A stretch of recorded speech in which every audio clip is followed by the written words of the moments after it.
There is a garden on my street that should be dead right now. It is the third week of July, the kind of week where the air over the pavement bends and shimmers by 10 in the morning, where the lawns have gone the color of a paper bag, where even the weeds have lain down flat against the dirt like they are trying to disappear. Every yard on the block looks tired, every yard except one. That one is on fire with color. So before we go one sentence further, here is my promise to you. By the time this is over, you will have the names of the 10 flowers growing in that one impossible garden, every single one of which you can still plant this week in this heat and still be cutting by armfuls in October. Write that down if you like, then hold me to it. Now back to the garden. Orange is so hot they look wet. Reds you can see from the end of the street. Pink and gold spilling over the edge of the beds and out toward the sidewalk, so thick with bloom that people slow down when they pass it, the way you slow down for something you cannot quite believe. Butterflies hang over it in the worst heat of the day, and the person who tends it did not plant any of it in spring. They planted most of it 2 weeks ago, in this heat, in July. Hold on to that because almost everyone gets it backwards. We are told the garden is a spring thing. We are told that if you did not get your hands in the soil in April, you missed your chance, and now you wait a whole year. So the beds go brown, the seed packets stay in the drawer, and an entire second season of color quietly slips past while you stand at the window feeling like the door already closed. It did not close. That is the whole reason I am talking to you. Not one of these 10 flowers merely survives the heat. Every one of them was built for it. They do their finest work in exactly the conditions that make everything else in the garden surrender. And I am going to keep the best one for last on purpose, because there is a single flower waiting at number one that will grow in soil so dry it runs through your fingers like sand, that asks for almost nothing in return, and that hands you more blooms the more you cut it, right up until the frost takes it in autumn. It is the flower blazing in that garden down the street. We will get there together. But first I want you to feel the strange thing sitting at the center of all this, the thing it took me years to understand. The hottest, driest, most punishing stretch of the whole summer, the week when the experienced gardeners you know are hiding behind drawn blinds, is secretly one of the best planting windows of the entire year. Not in spite of the heat, because of it. I will show you why before we are finished. For now just notice how backwards it sounds and keep the question in your pocket. Because here is what happens to most people. They drive past that one blazing garden in the dead heat of the afternoon, and they think that person has a gift, that person has better soil, more luck, more time than I do. Then they pull into their own brown driveway and settle in to wait for a spring that is 9 months away. The truth is so much smaller and so much kinder than that. The person with the blazing garden is not gifted. They simply know which 10 flowers refuse to read the calendar the way the rest of us do. So let me hand you the list. We will count it down from 10 to 1, and the closer we get to 1, the tougher and the more generous these flowers become. And we begin in the meanest, driest, most forgotten strip of ground you own, because the first 2 flowers on this list will thrive exactly where you are certain nothing could take hold. Picture the worst piece of ground you have. Not the flower bed you fuss over, the other place, the strip of baked earth along the driveway where the hose never reaches, the gap between the paving stones, the dry lip of soil against the south wall that gets sun from morning until night and turns to cracked crust by noon. The place you have quietly decided is hopeless. That is where we start, because the 2 flowers opening this countdown want precisely that ground, and they will sulk if you give them anything softer. Number 10 is portulaca, the one a lot of people still call moss rose. Get down close to it, and it looks almost too delicate for where it lives. Little rose-shaped blooms in colors that seem lit from inside, hot pink, apricot, cream, a red like a struck match, sitting on low fleshy stems that hug the ground in a spreading mat. But those plump little leaves are the whole trick. Portulaca is a succulent. It stores its own water inside itself, the way a cactus does, which means the blazing dry strip that would cook a petunia in an afternoon is simply home. The hotter and brighter the spot, the wider it throws its flowers open. Scatter the seed on that awful ground this week, press it down with your palm, barely cover it, and in the heat it will be up and blooming while you are still doubting it took. Here is the part that surprises people. If you water portulaca too kindly, it disappoints you. Baby it and you get soft, floppy growth and fewer flowers. Neglect it, let the ground go dry, let the sun hammer it, and it rewards you for the cruelty. When was the last time anything in your life asked you to do less and gave you more? Sitting right beside it at number 9 is a flower that looks like it is made of paper and behaves like it is made of iron. Gomphrena, globe amaranth. The blooms are small round clover-shaped buttons, papery to the touch, in magenta and purple and white, and a soft strawberry pink, riding on wiry stems that never seem to tire. You could grab the garden hose and forget this plant for a week in a heat wave and come back to find it exactly as bright as you left it, unbothered, still crawling with bees. Cut a handful and stand them in a dry jar, and they hold their color for months, long after the summer is a memory, because they dry almost without trying. A word on how little these two ask of you at planting, because it is almost comically simple. There is no ceremony to it. You do not dig a proper bed or work in bags of compost or lay out neat rows with a string line. You crack the surface of that hard, forgotten ground with the edge of a trowel, scatter the fine seed across it, and press it in with the flat of your hand so it makes real contact with the warm soil. And that is the entire job. Water it once so the ground is damp rather than drowned, and then step back and let the sun do the thing the sun does best. Within a week, the first tiny seedlings freckle the bare dirt, and from there, they need you for almost nothing at all. Both of these want the same three things, and all three are things you already have too much of in July. Full sun, fast-draining soil that never stays soggy, and heat, the more the better. They ask for no rich compost, no shade cloth, no anxious evening watering. They want the forgotten ground. So here is the question worth sitting with as we climb this list. How much of your garden have you written off as too poor, too hot, too dry, when the real problem was only that you kept offering it the wrong plants? Because we are still at the shallow end of this list. Number 8 does not just tolerate the heat. It looks like the heat. It looks like a flame someone stopped in mid-flicker and set into the soil, and it is one of the strangest, most striking things you can plant in the whole month of July. Slow down and really look at this one, because the first time most people see it up close, they are not sure it is a flower at all.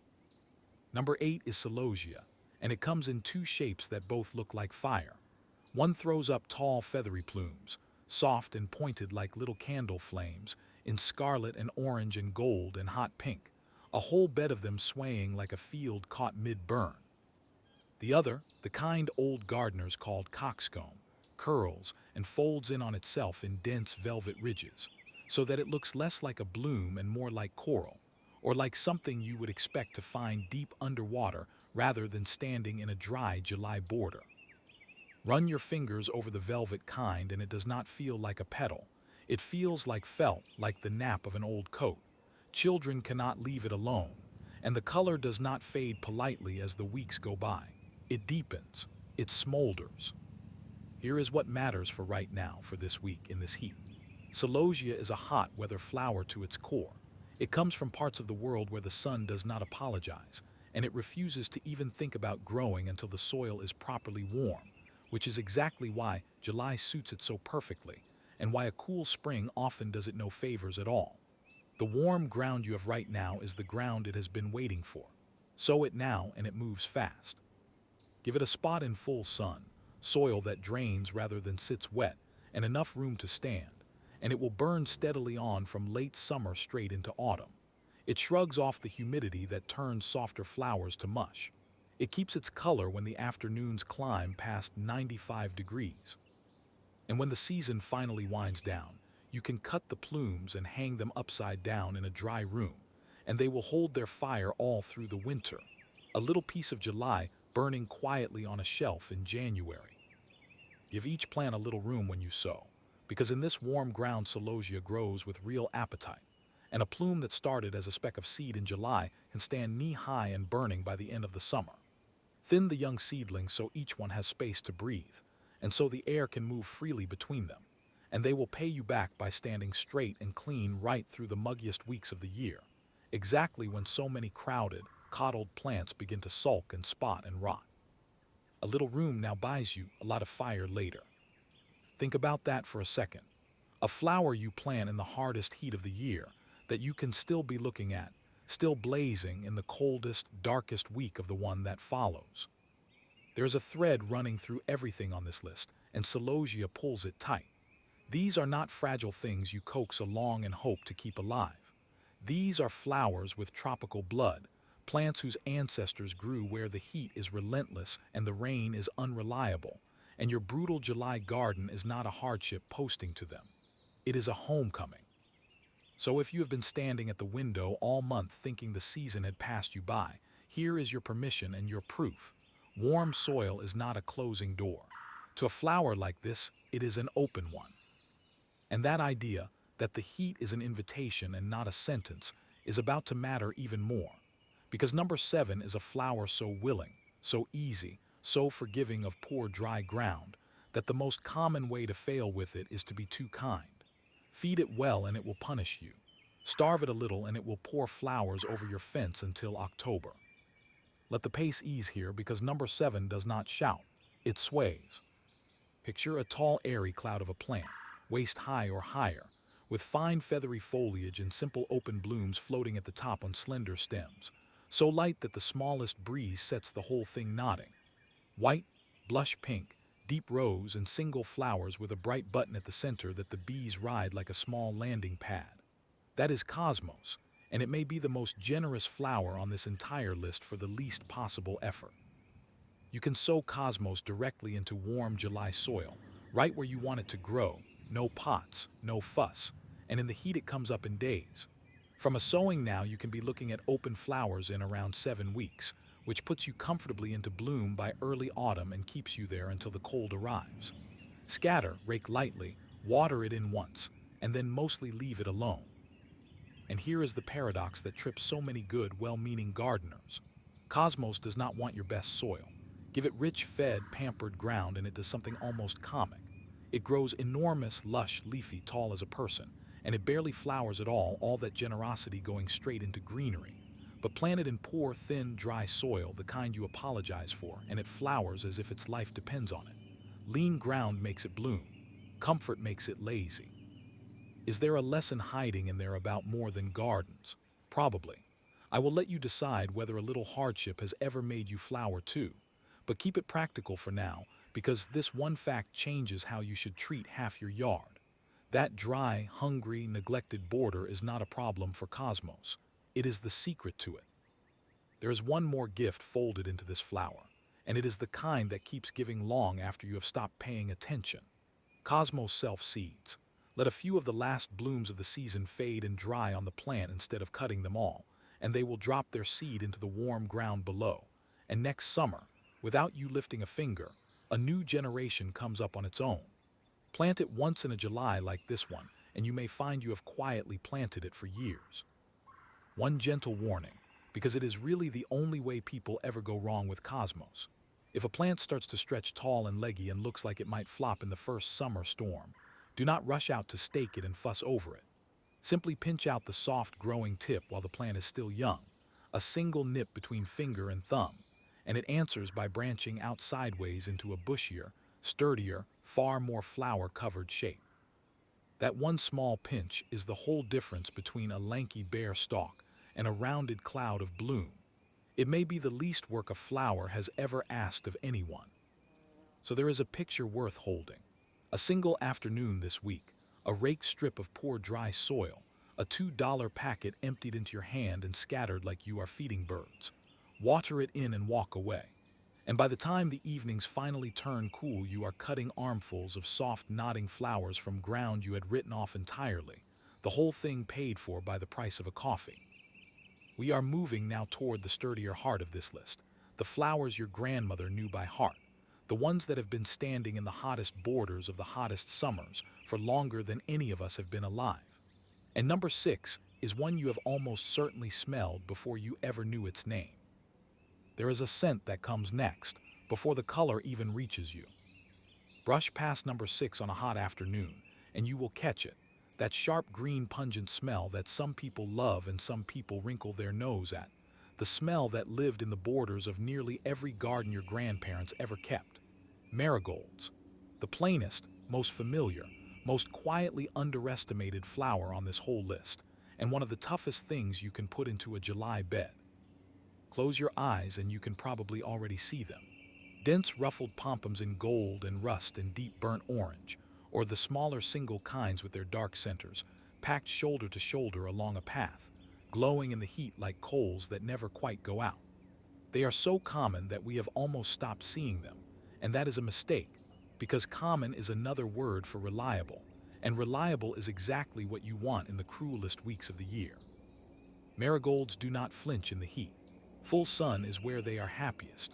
Poor soil does not bother them. A sown or planted marigold in warm July ground settles in fast and then simply does not stop, flowering and flowering. And the more you pinch off the spent blooms, the harder it works to replace them, right through the back end of summer and deep into autumn. Here is the small daily ritual that unlocks them, and it takes about a minute. Every few days, walk the row and snap off the flowers that have gone brown and papery. That is all. Deadheading, the old gardeners called it. Take away the fading, and the plant, instead of setting seed and coasting, throws its energy into making more. One quiet minute with your fingers, traded for weeks of extra color. Where else does life give you a deal that honest? And there is the thing your grandmother may never have spelled out, but almost certainly knew. Marigolds earn their keep for more than their looks. That strong scent that some people find so sharp is doing real work down among the roots and leaves of the plants around them. For generations, people have tucked marigolds in among the vegetables, along the edges of the beans and the tomatoes, because the flowers seem to make life harder for some of the pests that would otherwise move in. Beauty and defense in the same small plant. The old gardens were rarely decorative by accident. There is a spread of sizes here too, and it is worth choosing on purpose rather than grabbing whatever packet is nearest. The tall kinds stand a good 2 feet high with big dense heads, made for the back of a border where you want a solid block of gold holding the whole bed together. The low bushy kinds hug the front edge in tidy mounds, perfect for lining a path or ringing a vegetable patch. Mix the two on purpose and you build real depth. A low ribbon of fire running along the front and a taller warm glow standing behind it. All of it from plants that cost next to nothing and ask for nothing back but sun. So do not scroll past this one thinking it is too ordinary to matter. That is the exact thought that leaves a garden brown in August. The blazing garden down my street, the one we started with, has a thick ribbon of marigolds running along its front edge like a line of low fire. And I promise you the person who planted them did not consider for 1 second that they were beneath the effort. Because here is the truth that ties this whole list together, and it is worth saying plainly before we climb any higher.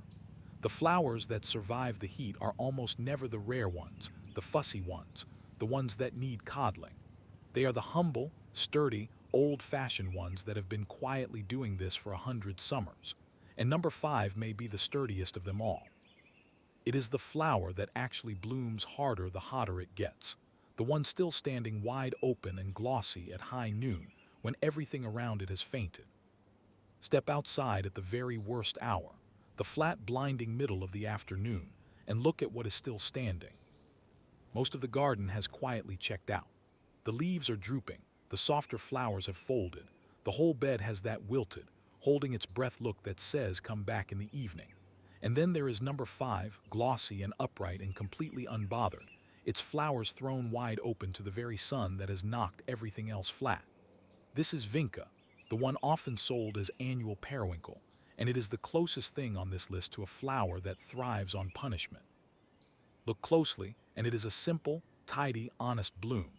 5 flat petals arranged like a little pinwheel, in white and pink and rose, and a striking kind with a red eye at the center, set against leaves so deep green and so glossy they almost look polished. Nothing showy, nothing fragile. It grows into a neat mound that keeps flowering without any deadheading at all, dropping its spent blooms quietly and cleanly and simply carrying on.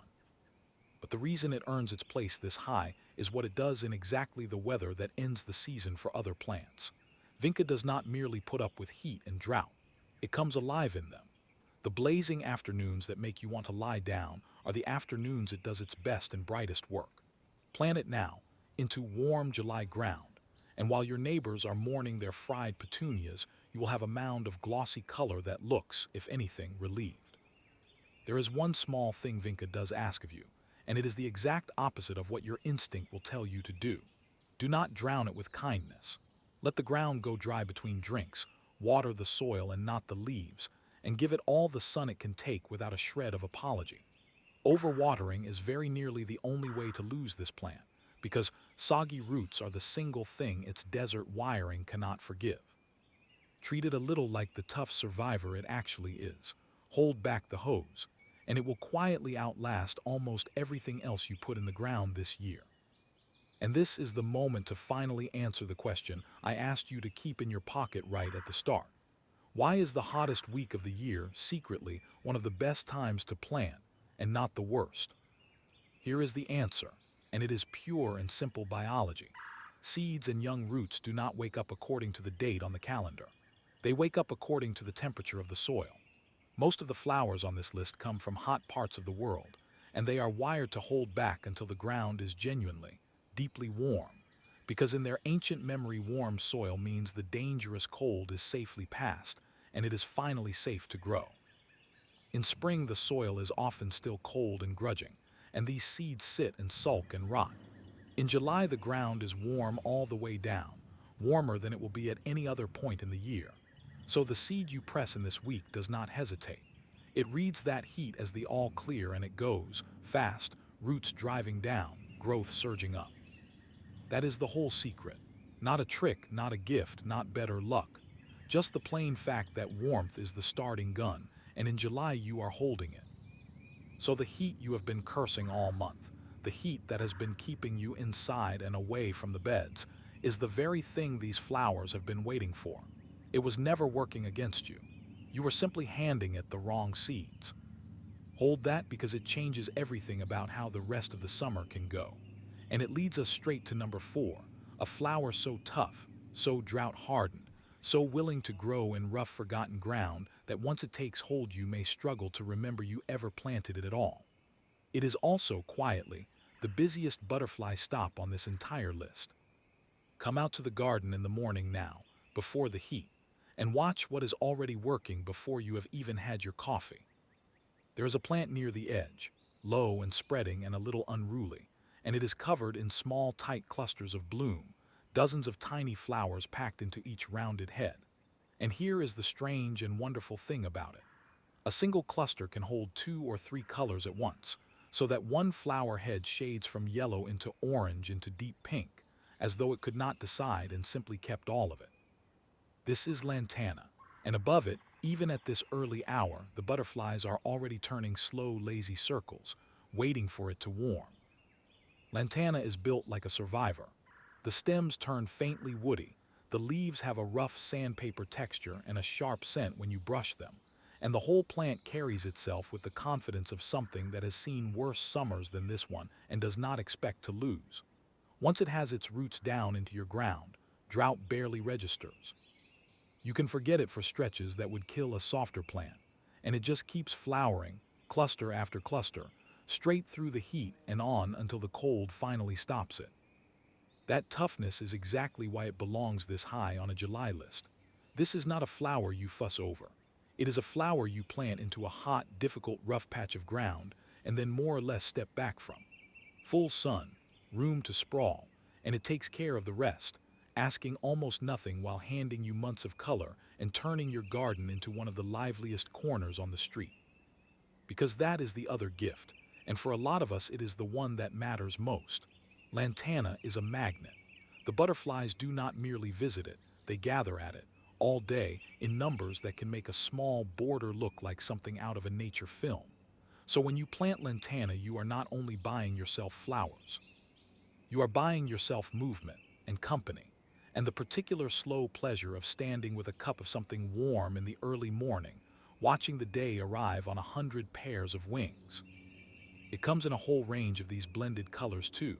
Sunrise mixes of yellow melting into pink, deep steady golds, soft buttery creams, even a trailing kind that pours down over the edge of a wall or a big pot like a slow, bright waterfall.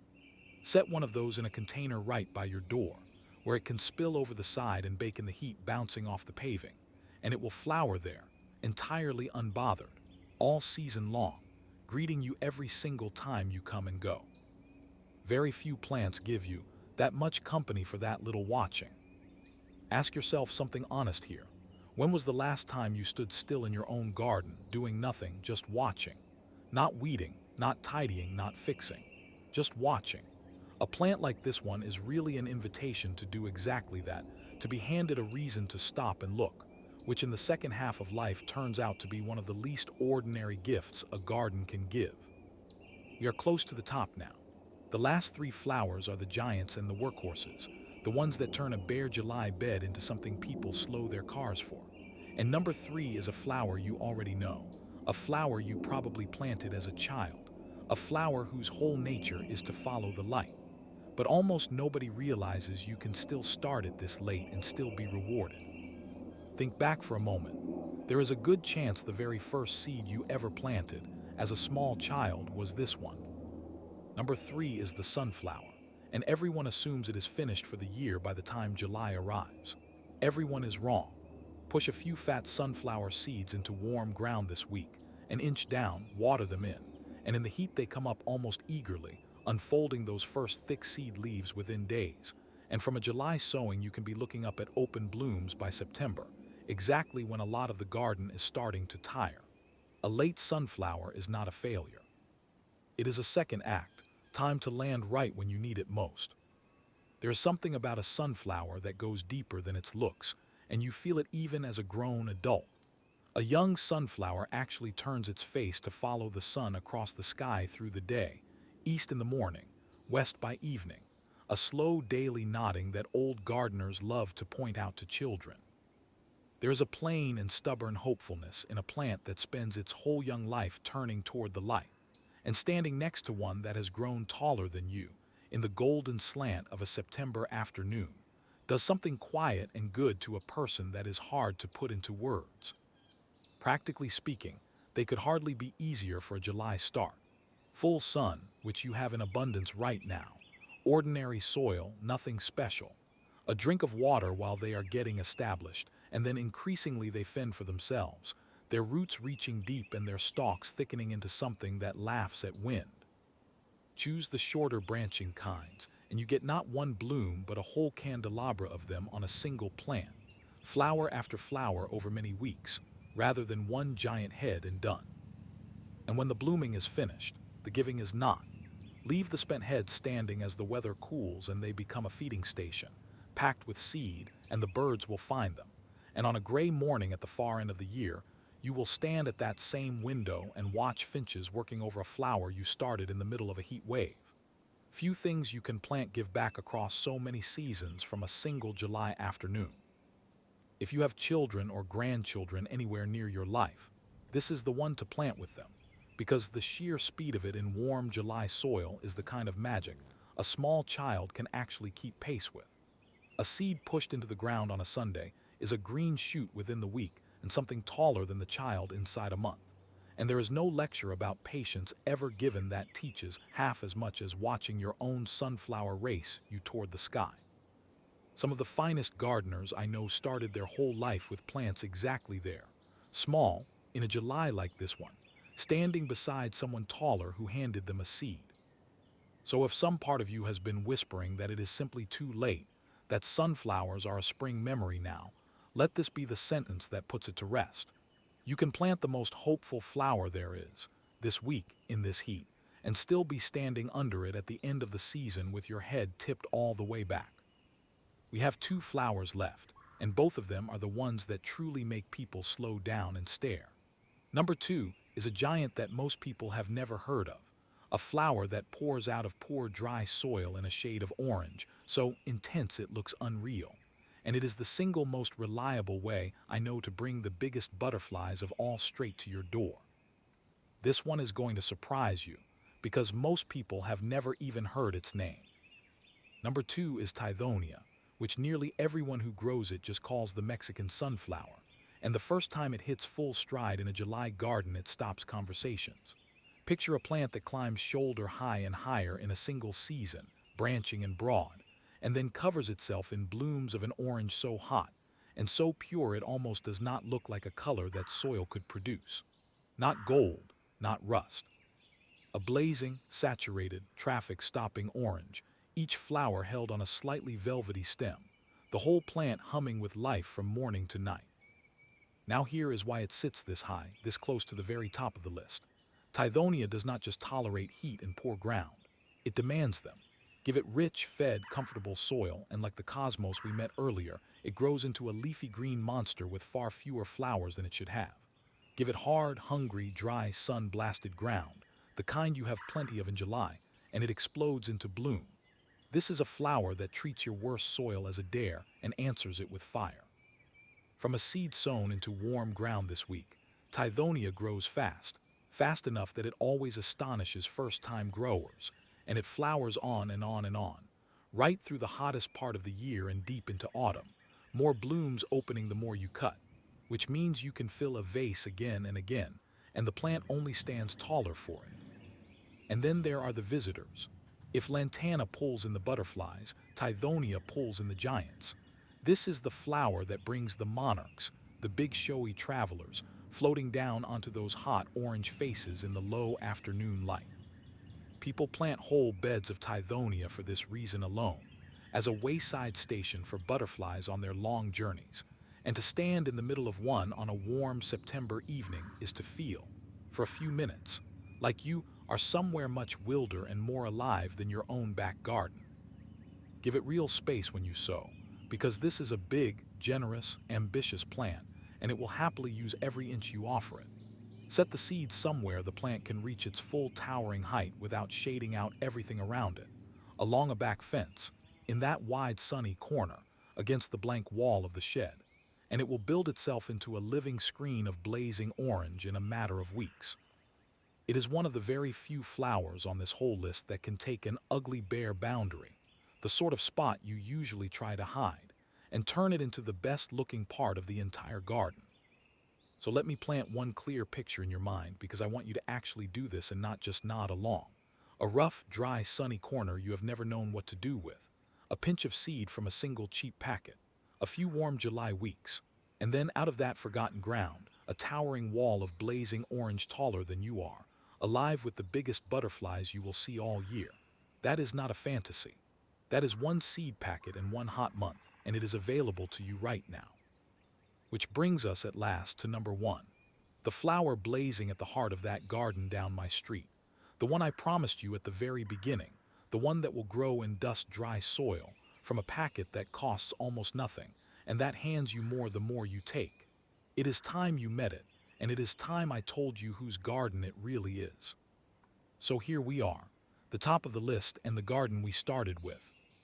Number one is the zinnia, and the blazing garden down my street, the one that stops traffic in the cruelest week of July, is almost entirely zinnias.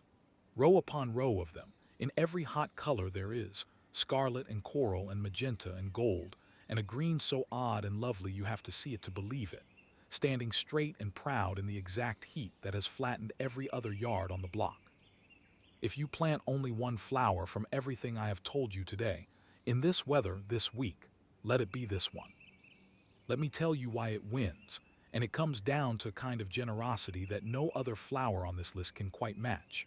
Zinnias are what old gardeners call a cut-and-come-again flower, and the phrase is the whole secret. The more you cut them, the more they bloom. Take a fistful into the house for the kitchen table and you have not robbed the plant, you have instructed it. Within days it pushes out fresh buds to replace what you took, and if you keep cutting, it keeps giving over and over from the heat of summer right up until the first frost finally ends the conversation. A single row can hand you fresh flowers for the table every few days for months.